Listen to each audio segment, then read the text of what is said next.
speaking of opinions, have you... I got lots, but the last episode we started talking about TV bad boys. I know, and I haven't sat down and finished puzzling through. Because here's let me be honest with you. Bad boy has never really been my type. That term, I think, is kind of a bad term to use. Mm-hmm. Because I am attracted to the type of character that I'm thinking of. Mm-hmm. But I wouldn't necessarily classify them as bad. They're just not boy next door. Yeah. Which is not my type. I'm not saying that boy next door is my type either. I really don't sometimes know how to. I think, okay, so here's the people. I watch shows you don't. So, okay. If I classify the typical bad boy, okay, Pacey would be technically, because we're just thinking bad and you know, the golden. Yes. Pacey would be over here in the bad category. Mm-hmm. Dawson would be in the golden. Pacey's not a bad guy, though. Mm-hmm. So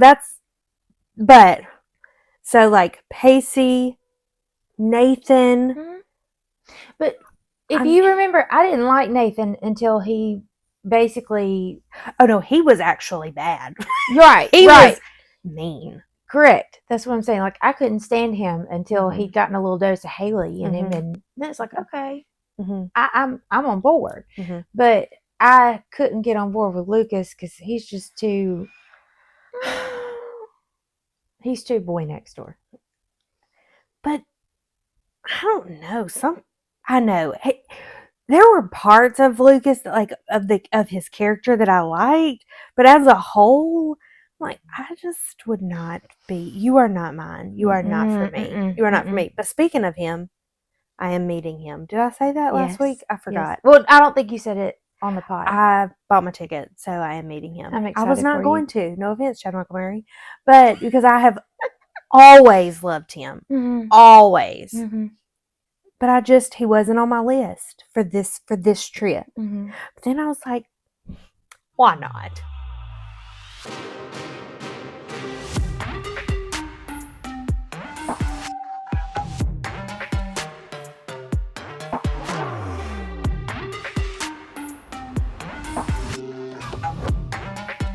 Welcome to Press Play Again. 2 roommates, 1 remote. The Rewatch podcast where we dive back into the shows and movies we couldn't stop talking about in college and probably still can't. We're your hosts, Anna and Megan, 2 roommates with 1 remote, ready to laugh, debate, and maybe get a little too nostalgic as we revisit the classics and discover a few new favorites along the way. So grab your popcorn, press play, and hang out with us as we rewind it all, episode by episode, movie by movie.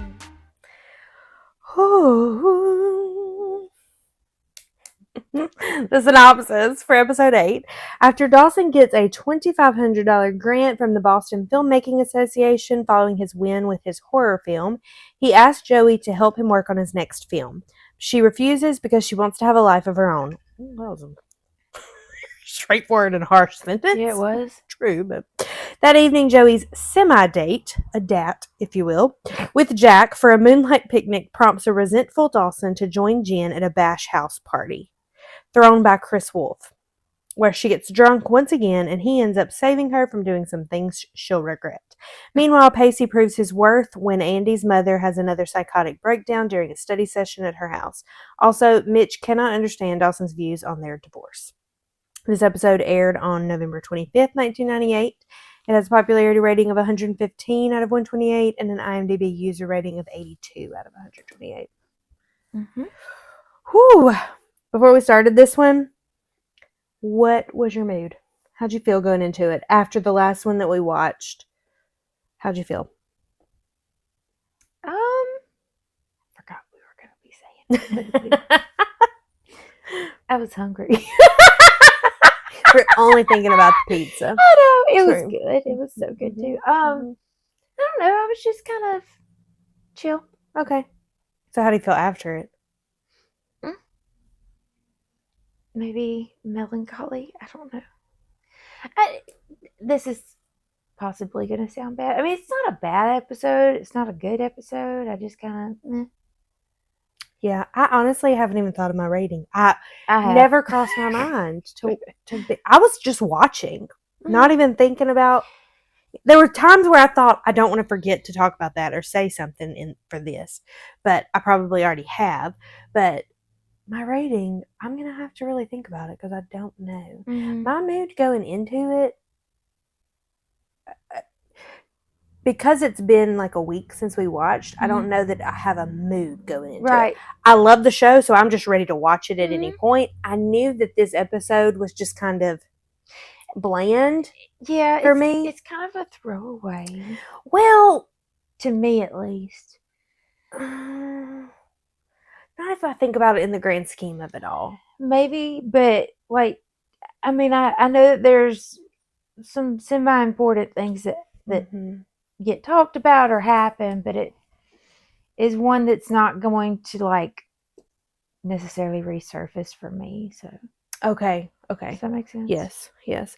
Coming out of it, I still kind of feel like I'm ready for. There's a specific episode in the next couple, like within the next couple, that I'm ready for. So I'm ready to get to that.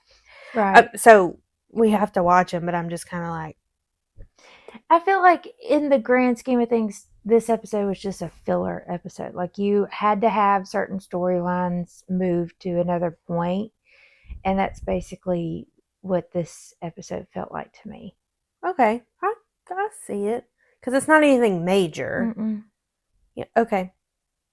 Title of the episode is The Reluctant Hero, so the episode is about heroes and the hero complex, and Pacey and Dawson have this conversation in the beginning, and they're watching a movie about a hero character, and Pacey is telling Dawson that that's who he is, and he is the guy that helps old ladies across the street and who takes in stray dogs, and those are not bad things. Those are good qualities because it just shows some compassion for other people and other things. And I don't think Pacey meant it in an ugly way.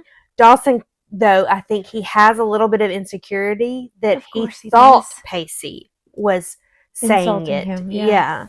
And it made his wheels turn through the entire episode. But we also see different scenes of he is being the hero. Pacey is too, though. So the whole theme of the episode is just that hero mindset and complex sometimes, and but not in a bad way, because the times where these characters are saving other characters needed to happen. Correct. The saving needed to be done. But Jen comes in and it sets up. We know this entire season Jen has been struggling and just like spiraling. And we see glimpses of her normal because she's away from Abby, but then she's just spiraling because Dawson calls her out on in this episode and says, "You're unhappy." Yeah. And that's what all this is coming up from, and it is. Yeah. I'm ready to get through all that. She's masking it. I think that Dawson is I don't want to say the perfect character to be the friend for her in this situation, because I honestly think that Pacey would probably be the better friend. True. But they're not in, their storylines are not crossing right now. So Dawson is the obvious character since he doesn't have another, because right now we're seeing them kind of all pair up. Right. So to be honest, it gave some Lucas vibes to me. Ooh. Yeah. I can see that. I mean, even with it kind of being a little of caught between two girls in a way, potentially, there was lots of moments in this episode where Dawson was totally giving off Lucas vibes. Yeah. Yeah. I can see that, like at the house party and him watching her. And I mean, think about, when he goes to Joey's house and, he's still trying to make this plea for them to fix their friendship and get back to where it used to be. She brings that up this time, though. She does. But, I mean, he's still wanting that because he brings up that his next movie is going to be a love story or a romance. And guy gets girl, blah, blah, blah, loses girl, guy gets her back. And it just, being kind of torn between two places, whether it's a true love interest or not in this show. It just, like I said, was giving off some Lucas vibes. Yeah, I get that. Mm-hmm. I am gonna say this about Dawson. It's a heavy statement here. Mm-hmm. Season 2 Dawson is superior to season 1. Yeah, I agree. I don't superior. I think that even like the way his character development is on a different level this season. He's not gonna say that way. There's just gonna be things that set him off, and it's gonna be like, didn't like that. That's a gross quality that you just show. All the things. Right now, though, what I like about Dawson is that he's doing his own thing. Mm-hmm. He's still pining after Joey, obviously, but he's doing his own thing. He has something separate from her. He's trying to, at least. He's trying to. Like season 1, they were always together. Mm-hmm. She was pining for him. He was pining for Jim, but they were always together. Their stories were intertwined. Now we're finally going to have separate storylines where his character, even though I know the whole show is about him, season 1, he's the main character, self-absorbed. I know that. But I think with his storylines going the way they are, we're going to get to see his character grow in different ways than it was before. Well, it was kind of stagnant before. Right. But we're going to get to see his character grow in ways that it would not grow if he was still just attached to Joey. Right. And I'm excited for that. Mm-hmm. That's what I like about it. I like seeing him be a good friend to Jen. Mm-hmm. To me, it didn't even come across as like judgy. No, because somebody needs to call her out on her crap. Yeah. I would be the same way. So I'm not going to judge him for judging her because I'd be judging her too. I know she's going through it, but girl, I mean, if it was you, Megan, I'd be like, get it, stop. We all going to be mourning something if you don't get it together. Right. There's different ways to. Yeah. So, yeah, he needed to call Somebody her out. needed to, yeah. Yes. Because she's not going to listen to Graham's. No, and I mean, we're back to missing Grams, I know. But at the same time, who she's hanging around is not helping her. They think they may be, but they're just instigating and basically bringing her down. It turns my stomach anytime they come on screen. Yes.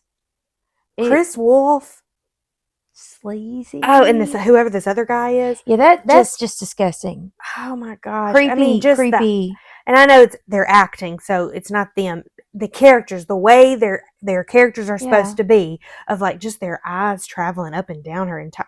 It turns my stomach. It gave me the creepy feelings through the whole episode, and then when she gets there, and they're just pawing her all the time.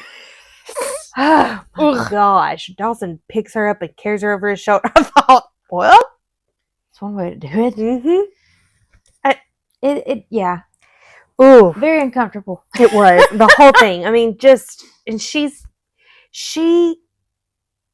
it's like she excuses that behavior from them because she plays it off as, I'm aware of what they're doing. I'm aware of what I'm doing. It's fine. She's saying in a way of like, no, they're not taking advantage of me. I know exactly what I'm doing. No, honey, you don't. No. Even if you think that it's okay because you're aware, it's not. Mm-mm. She's just so numb to everything right now. And I like that at least somebody's paying attention to it. It's not. Yeah, it's like she's in this vicious cycle of like a cry for help. But I think that she's participating in all the wrong things with the wrong people because they don't. It's not a cry for help to them. They're taking that to their advantage. Mm-hmm. So. Mm-hmm. Oh, it's just gross. It is gross. But I mean, who knows what? Well, we do know what would have happened if Dawson had not been there. It was happening. It was. Yeah, we can infer what was about to happen. I don't want to get into the ins and outs of that behavior, but and what they were doing, but I didn't like it. I mean, even if I didn't know how the episode was going to go, just the way that they were raking over her body with the way they were looking at her. No. I mean, seriously, I made a note. Dancing. Chris's creepy friend Ugh. trying to dance with her and Chris before the scene with the bad behavior. Mhm. That it's just so weird, and it's too much, and I don't know. I wish, and this is the 90s again, okay, so I I'm not know. gonna harp on what they, like, how they wrote it and portrayed it as being wrong, like, different time.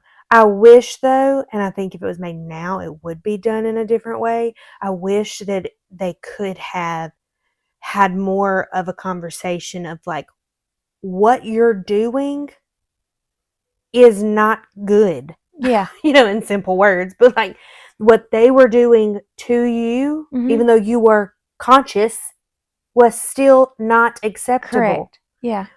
How you are acting Right. is not good for your health in any right. You needed to have boundaries here. You need help. Yeah. Again, different time. I wish Grams would be like, you're going to therapy. Yes. We are getting help. I'm not laughing at that. Sorry. I know. This is just like, for the time, typical teenage behavior. Right. Where are this is so not even relevant because it's television, but where the heck are these parents all the time that they're having parties every single night? Right. I mean, when we were in high school, people had parties. Their parents were like out of town for the weekend or something, or there was another location that they would go have a party at. It wasn't every single night at their own house. Right. What? I don't know. On a school night. Yeah. It blows my mind. Maybe I'm so far removed that I'm just like, what? I'm appalled, but it just still feels, oh my gosh. I never went to any, so I have no idea, but if there were some in the middle of the week, I just was not aware of them. So I have no idea. I was not invited and was told that I was not invited because I was a goody-goody. I mean, you didn't miss much. I'm just saying. I didn't.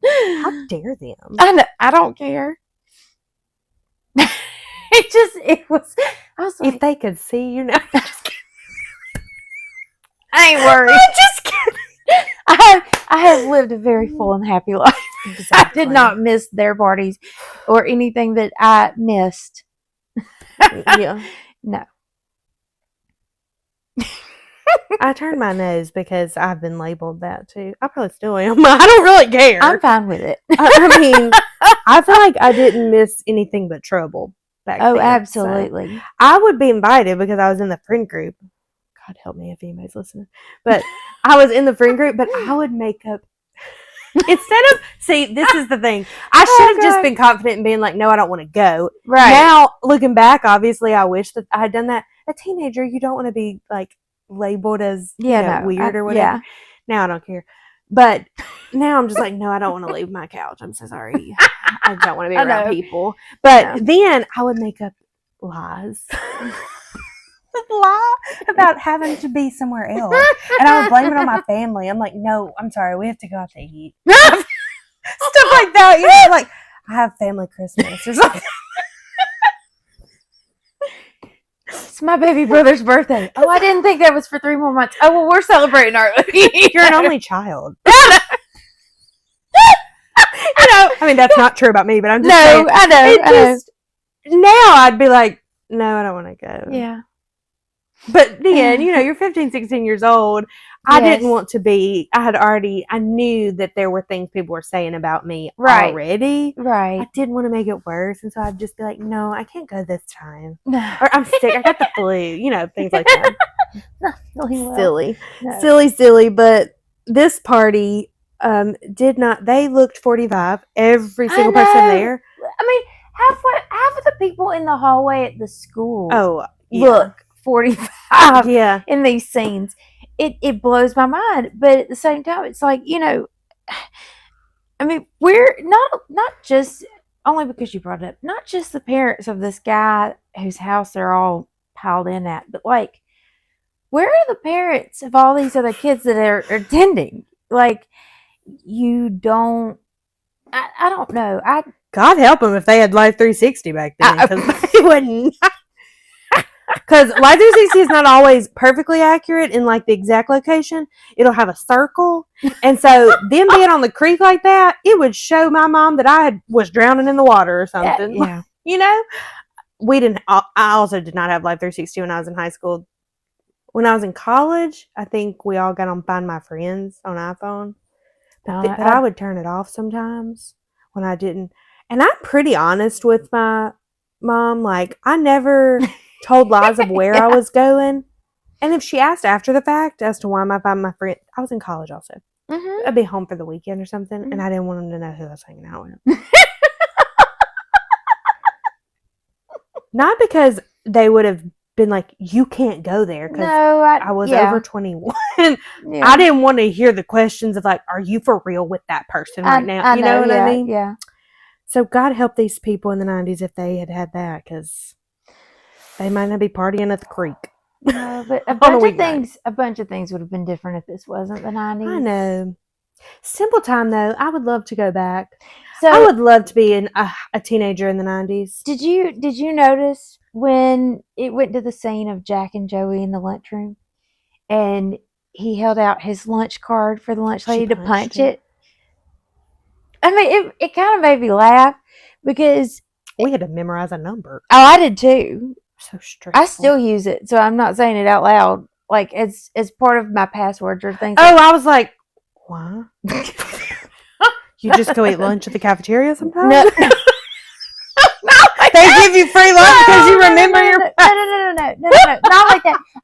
It's a number that has stuck with me from forever ago, and you don't. We'll see, but that's my point. It's like if I'm needing to create some kind of a password, depending on how long it is, I can whip that as part of it, whip it up, and anyway.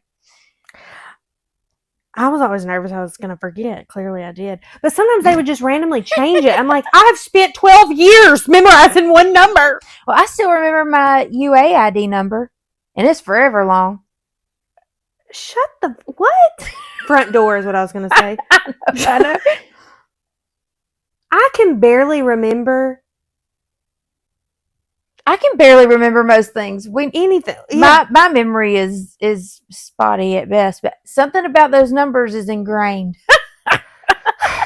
My gosh. I'm just glad I've had the same phone number since 7th grade, because I would probably not remember that. I did have, this is technically my second number. I did have one back when I got my very first phone in the 7th grade. I have actually had a different number too. You're right. It was 2 years after that, I think, that I was on Singular, and then, or Singular, I think it's Singular, not Singular. Singular is the medication. Okay, Singular, and they're no longer in business, clearly, and swapped to Nextel with the rest of my family, and I've had the same number ever since. I've had 2 different numbers too. You're right. You made me remember. But I do not remember the first one. No, I'm sitting here trying to think. I don't either. I still remember our house number, but I don't remember what our fax line was, because we had 2 at one point, one for the computer fax line.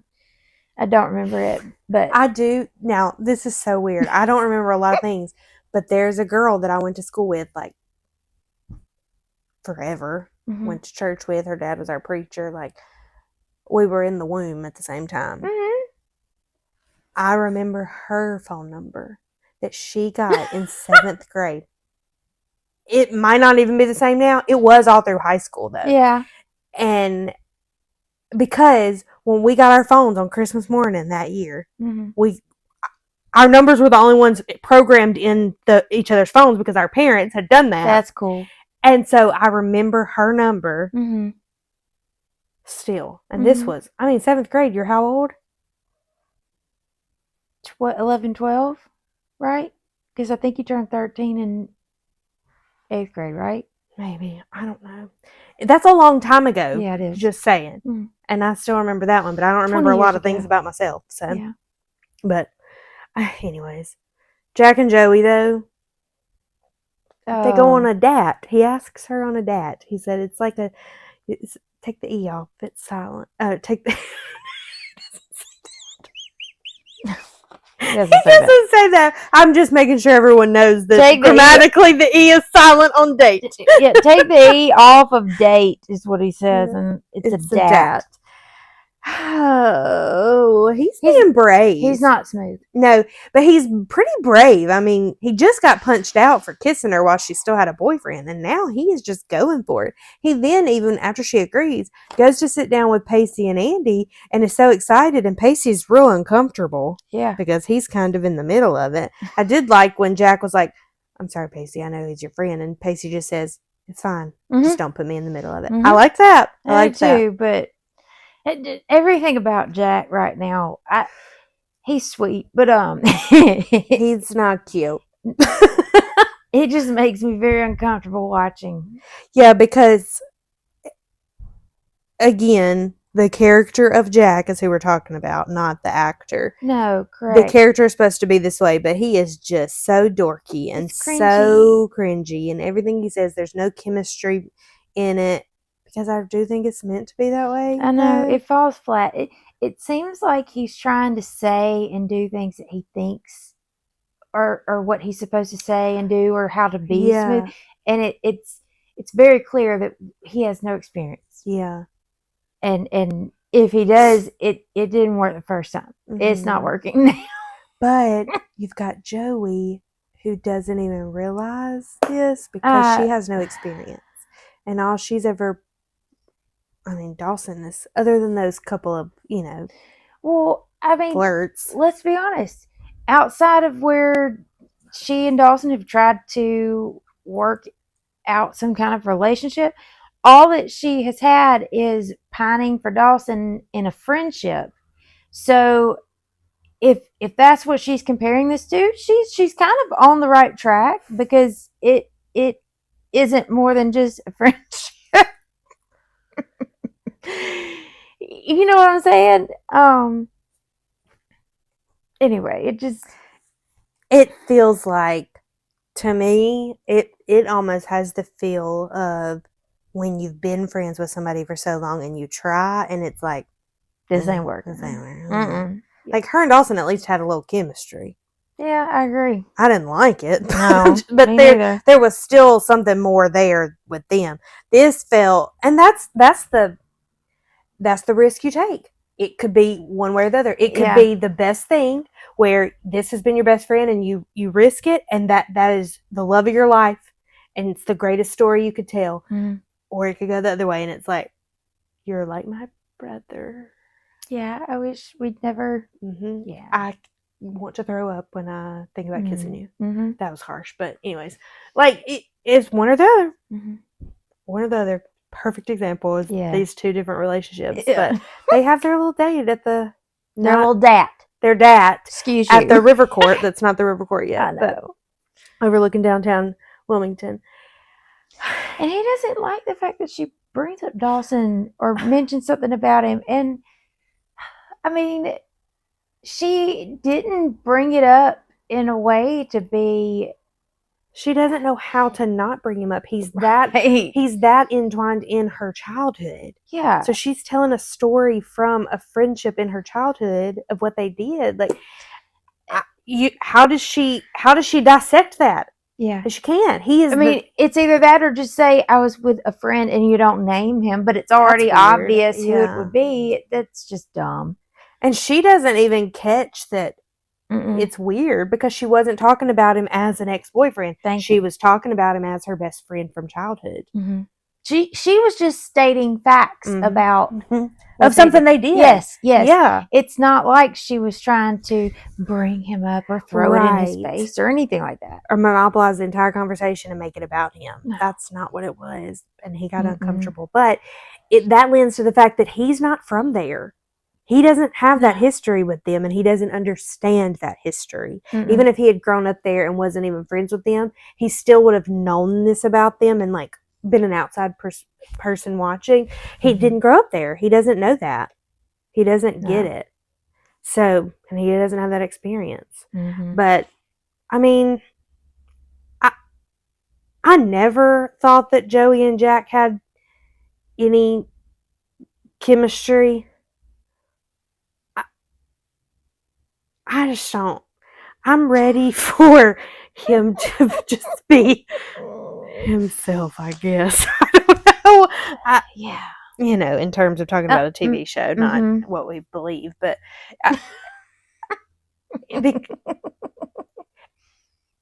anyway, so we're gonna move on from the. Yeah. It was a weird, like, she doesn't fully understand how she feels about him, but she likes hanging out with him. Okay, girl, I like hanging out with Megan. I'm not attracted to you. Right. Right. You know? Well, I mean, kind of like I told you, she looked just as confused as we know he actually is, whether he's willing to admit it yet or not. Oh, it's coming soon. I didn't realize it was coming this soon.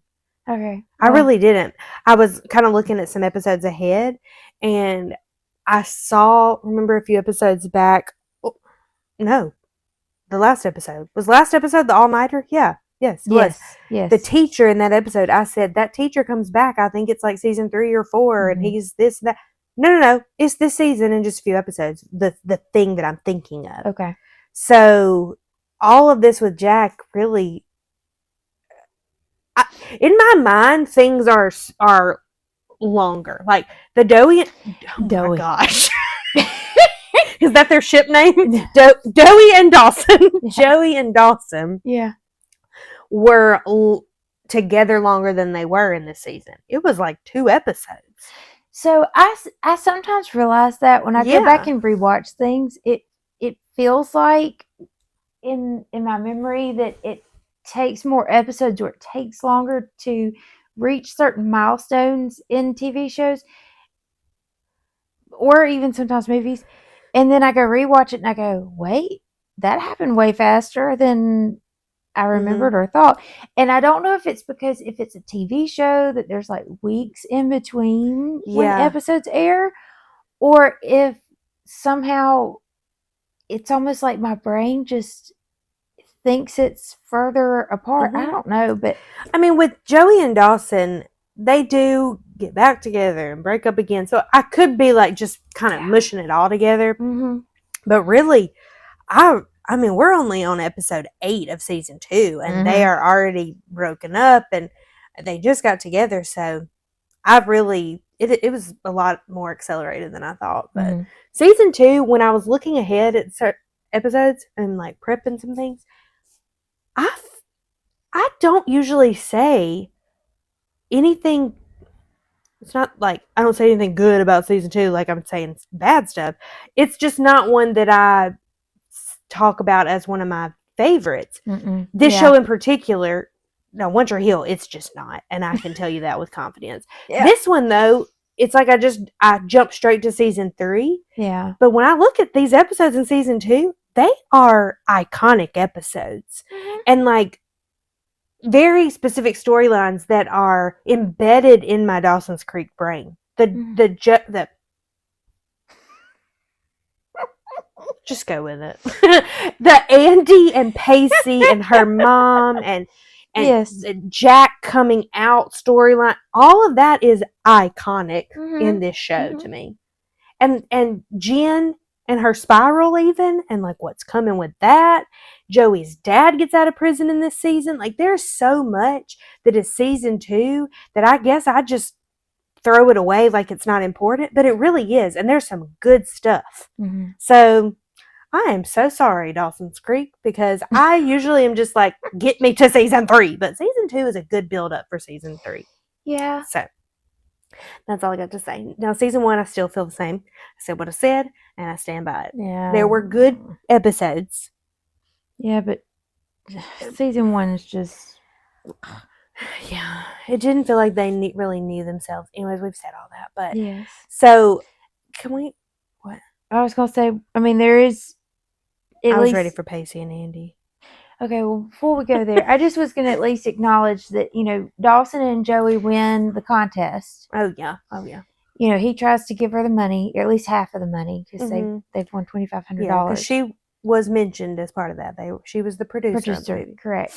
And, he tries to ask her to, produce on his next, and she says no. And I'm proud of her because basically she's, it stinks. And you can tell she's conflicted, but she's really trying to stand on her own 2 feet and be her own person and not fall back into those patterns. And, but I respect that. I do too. I also respect, though, that when Dawson goes to her house, as we've already mentioned, to, give her half of the money, that he's like, you can use it towards art classes. And he lists off some things that he has been paying attention to what she's interested in. We have good moments with Dawson this season, way more than we had in the first season. So I'll give it to him. Yes. But then he's like, well, are you going somewhere? And she's like, well, I'm just going to hang out with a friend. Yeah. Yeah. He doesn't harp on even that, though. He's like, no. Okay. No, but then when he passes Jack walking up, it was like 2 dogs that are like ready to attack each other. Yeah. It was awkward. Very awkward. And it just was gross because Jack is not the macho type. No, he's not. And neither is Dawson, but he's not. Dawson has shown some jealousy and some territorial characteristics, so I can see him being more like, moo. Seriously, that's what I'm saying. And Jack would be like,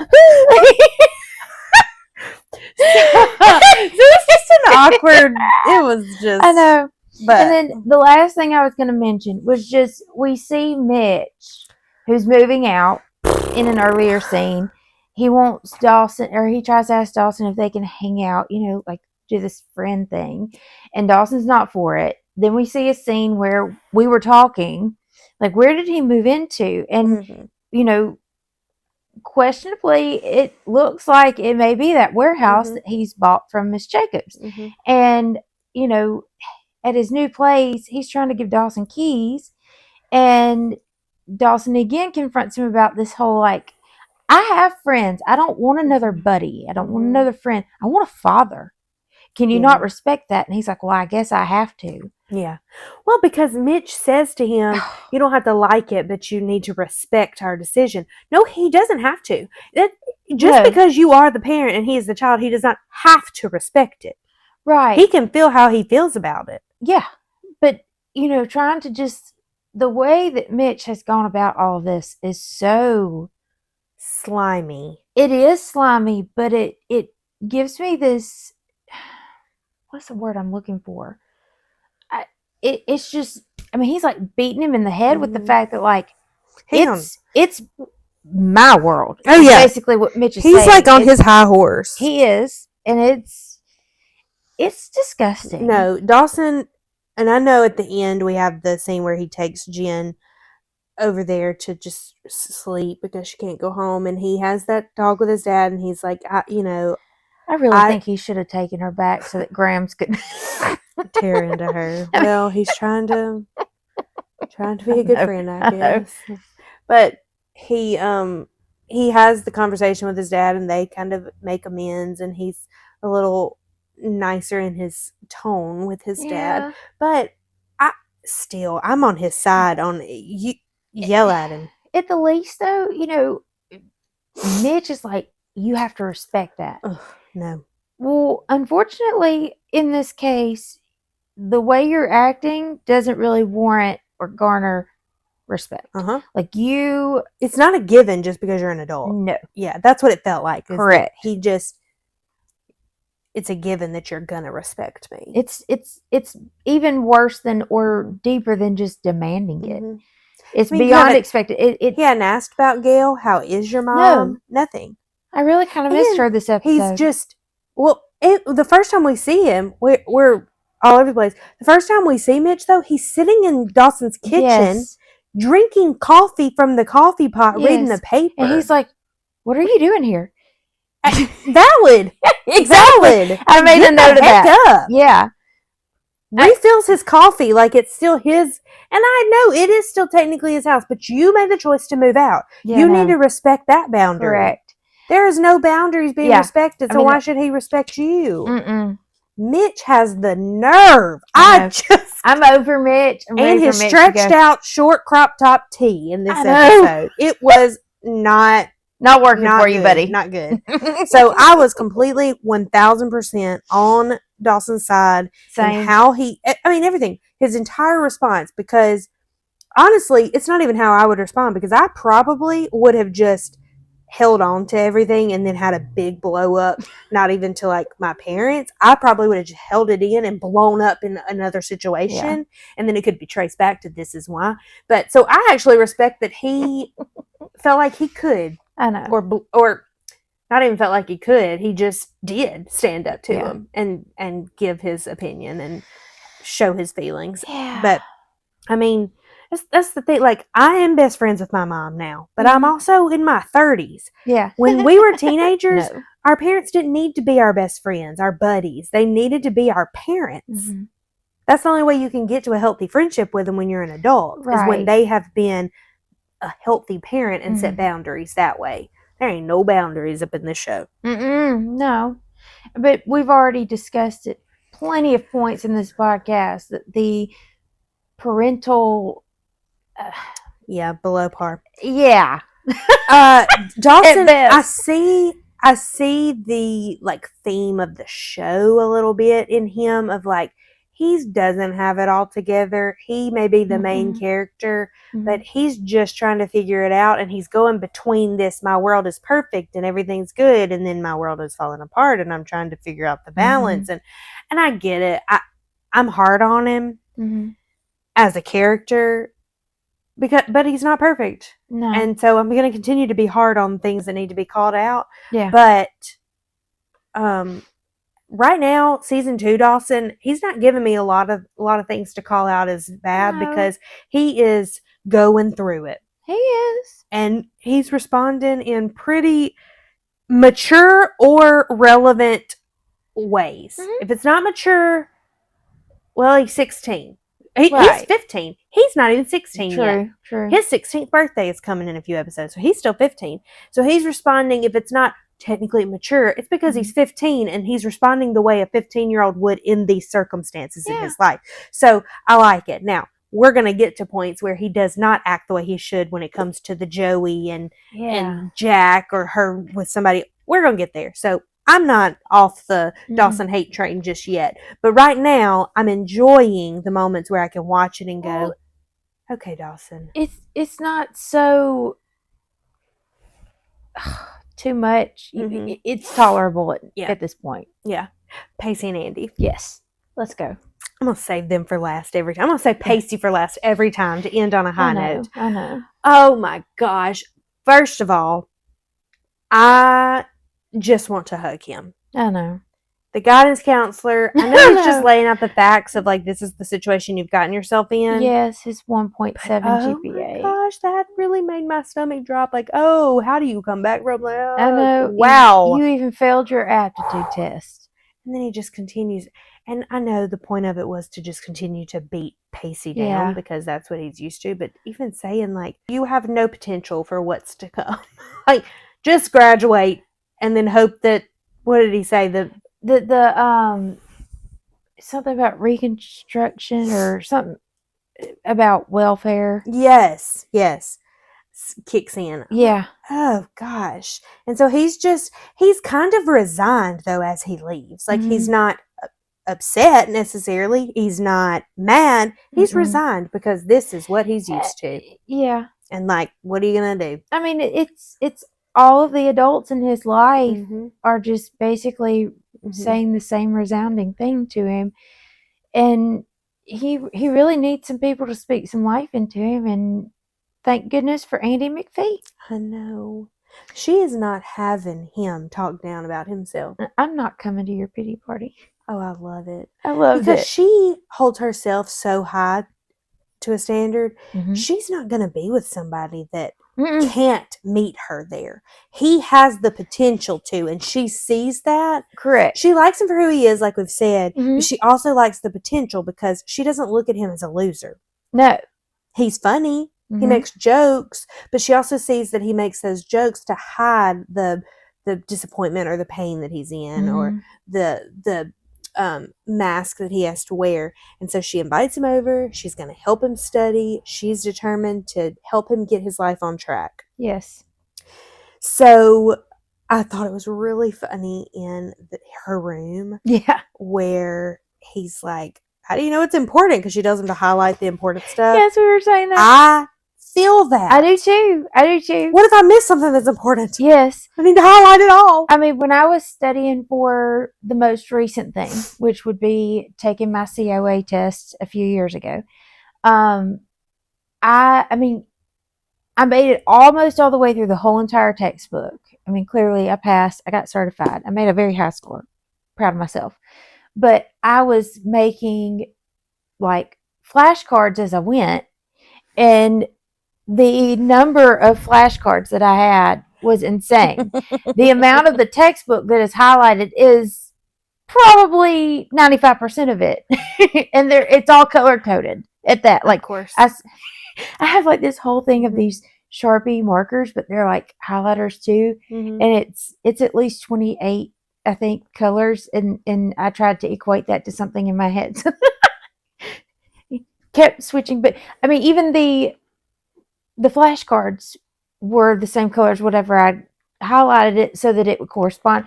Anyway, it just, I'm that person that I literally can get lost in the weeds and the details. No clue about the forest because I think that everything is so important, and I'm so scared I'm going to forget it. I know. I took a Bible class in college, and we would have we've talked about we this. would have these quizzes. Yes. Like we'd have to read a portion from the New Testament, and we'd have a quiz the next day. Mm-hmm. You should see the Bible that I used for that class because the Bible was our textbook. Yeah. I don't know that there's a single word in the book of Acts that's not highlighted. I'm pretty sure I literally highlighted the entire book of Acts. Yeah. It's a great book. He could have asked anything. I did not want to miss anything. I know. I was determined because that was a hard class. I was determined to do well. I did, but I highlighted every word. Yes. When you do that, it's like, okay, now I need to go back and underline some things. oh my gosh. So I felt that whole thing. I did too. Pacey. I did too. In that though, they barely get started. Yeah. She gets the phone call that her mom has left the house and gone to the grocery market. store, Yeah, down the street. And so she has to go. And then as she walks in, the worker's like, oh no. This is the third time this week. I didn't want to call the cops. Bad for business. That's tough. It is. And now I think we have to, I don't want to keep saying it was the time, but it was. If that happened now, it would be handled a lot differently because mental health is a completely different thing now. Like, yeah, for the most part. Then it wouldn't be as cold as, I'm just calling the cops to get her out of here. I mean, now it wouldn't just be, I'm calling the cops, she's got to go. I can't have her here. There would be different, I mean, there's different numbers you call. You don't just immediately call the cops. Now, I just think, for the most part, there are just more resources. Probably so. And there are different options. And for the most part, people are aware. Unless you are kind of stuck in how it always was. I think that people have a little more compassion. I would hope so. I would hope, yes. Let's say that. I would hope that there would not be a viewing section at the grocery store like there was in this episode. They're just standing there staring. Go about your own business. Because you're obviously making it worse by all standing around and gawking at her. But back to the whole point we were getting at. I mean, Pacey was straight up the total hero of the day. He was, but he didn't jump right in. He stopped. He watched for it. He observes and he sees what needs to be done. He can adjust and he can make a split second decision and help. He saw, I mean, because Andy is in the thick of it, and so she's aware that everybody is staring and that everybody is now seeing. Right. It's a small town. She is nervous and full of anxiety because she just needs to get her mom out of it, and she can't stop and calm herself down to just talk calmly to her mom. Right. He can. She's calculating things in a whole different light or different angle. Mhm. He is trying to figure out how can I, like, he tries to change, number one, the subject, Mhm. but it's redirecting her Mhm. mom's train of thought and thinking so that you can break that that He's meeting mental her where state. she is Yeah. in a way of like she's talking about needing to get these things. She came to the Yes. grocery store. Yes. I'm going to have that conversation with her. And it's a very delicate thing, and having some familiarity helps. And I think that what Pacey did is he recognized, the first time that he met her, she was talking about making dinner. Mm-hmm. And obviously she's in the grocery store, so he started trying to play into that train of thought. And you can see it kind of start to bring her back, and he's like, can you make me a sandwich? And she's like, yes, I'd love to. Mm-hmm. And then, he starts to walk her out. And that just... Well, when he first got to the house that night, she asked, do y'all want me to make you, does she say a sandwich? And he says, I just ate, thank you, before they go upstairs to study. I may not have been paying attention. Sometimes she's out when there it in the flips between garden. scenes, I'm writing down. And she offered food of some kind to go make something. Gotcha. I don't remember if she said sandwich specifically, but it would work for this. Yeah, it would. But he just said, I do remember it was food because he said, I just ate, thank you. Yeah. But he was so kind and just gentle in how, because I mean, I can relate to, not in this situation, obviously, but the way that Andy is responding, because you're just trying to diffuse it and get it and like remove her from the situation and from all the eyes. Yes. And so she is just so on edge that she can't do what Pacey does. Right. She's somewhere between damage control and just trying to make it stop. And Pacey's trying to find the solution to help get them out of there. Not that Andy's not, but there's so much flying through her head. Well, she's also told him this episode that her mom is getting better. Correct. And he is seeing that there's really not a better. No. There is no better. I mean, her and Jack have the conversation of, it's my night with mom, but I'm doing this. So, like, they can't leave at the same time. Somebody needs to be there. And that's a lot to be dealing with or even thinking about at their age. That's heartbreaking. Well, Andy has the line of, you just do what you have to do. Yeah. Because Pacey is saying all the things that she has taken on. Yeah. And she says, you do what you have to do. Well, yes, you do. But there comes a point where it can cause some damage to you. And we're going to see that with Andy. Like, she just has taken too much where she hasn't allowed somebody else to come in. Pacey's, other than Jack, Pacey is the only person that she's allowed to come in and, like, really help with the situation because she's been afraid to tell anybody else about it, obviously. And I could have cried. It was an emotional scene. Pacey was just, I will keep him on the pedestal I've put him on because he is so, dare I say, perfect. I know he is. Well, he's just got a heart of gold. He does. He does. He wants to help.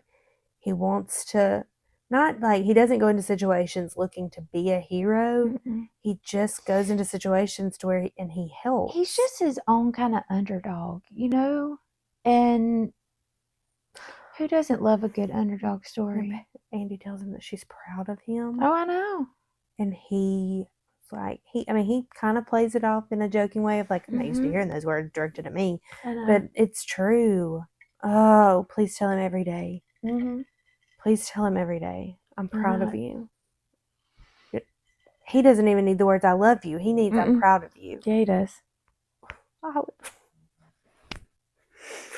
Oh, Pacey. He's always at the top of my list for everything, I know. everything. But, well, anything that we have not talked about that you want to talk about? Anything we skipped covered over? everything. Anything? Do you want to, before we play a little game and spin a wheel, do you want to give your rating? Sure. I'm giving it a 4. Okay. It's not like meant to be an insult or a dig. It's just kind of sort of neutral, sort of meh.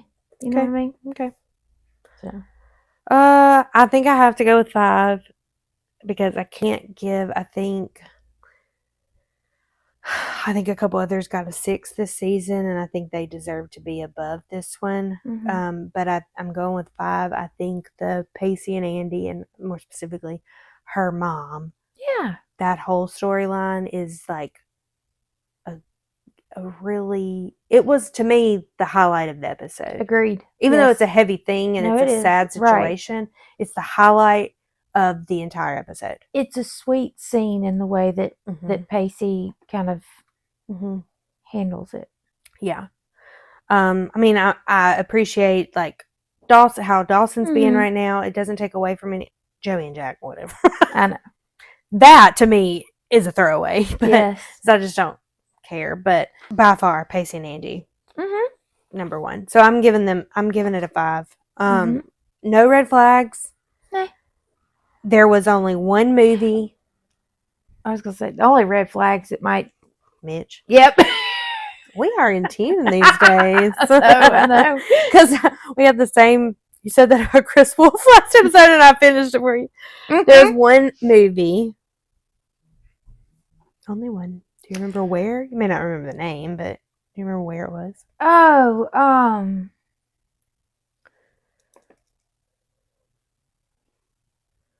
I don't know. I think in the beginning with Pacey and Dawson. Yeah, they're watching a movie. Mr. Smith goes. Yes, Mr. Smith goes to Washington. Yeah, that was it. That's the only. I mean, they were. Yeah, that's the only one. Okay.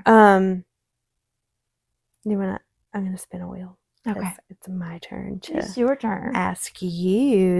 Are you ready? I am. Maybe I can make the sound. Let's see if it makes a sound.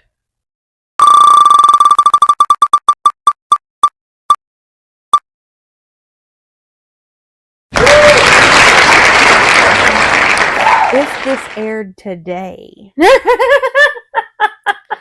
Ooh. If this aired today, who would go viral on social media? Not just TikTok, but like on social media. Who would go viral? Not just from this episode, like the show in general. If this aired today.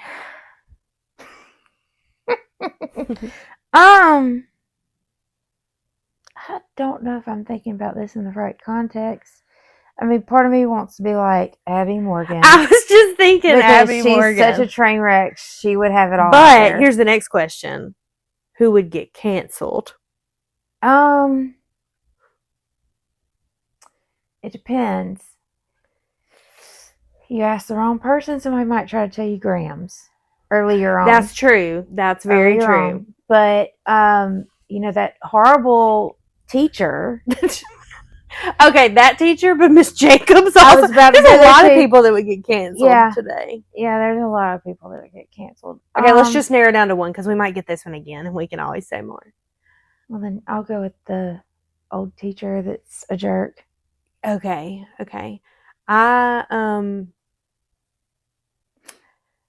I think that I will go with Miss Jacobs. Viral on TikTok. You know what? I think that it could potentially be.